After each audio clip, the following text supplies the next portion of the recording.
Sparkle star Kailin Alcantara ibinahagi ang video ng kanyang 5-year-old self na bibo sa pagsayaw ng ballroom sa classroom.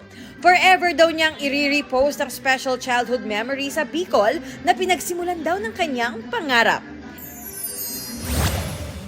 Encantadia star Glyza De Castro dadalo sa International Film Festival Rotterdam sa Netherlands para sa world premiere ng GMA Public Affairs and GMA Pictures documentary film na 58th na tungkol kay Reynaldo Bebot Momay, ang photojournalist na ika-58 biktima ng Maguindanao Massacre noong 2009.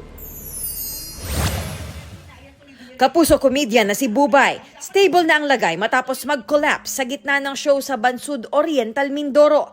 Nakabalik din sa stage si Bubay kasama si Super Tekla matapos ang ilang minuto.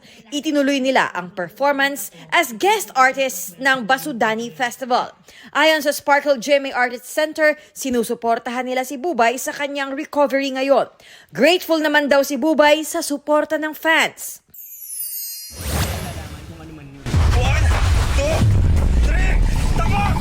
More than 10 million views na and counting ang online teaser ng The Secrets of Hotel 88 na pinagbibidahan ng ex-PBB Celebrity Collab Edition housemates. Roller coaster po talaga kasi yung Hotel 88. Kahit kami talaga, kailangan naming hintayin talaga yung kwento, ganyan. Kasi po, dami po talagang secrets. Mapapanood na ang Kapuso Mystery Drama Series this first quarter of 2026. Athena Imperial, nagbabalita para sa GMA Integrated News.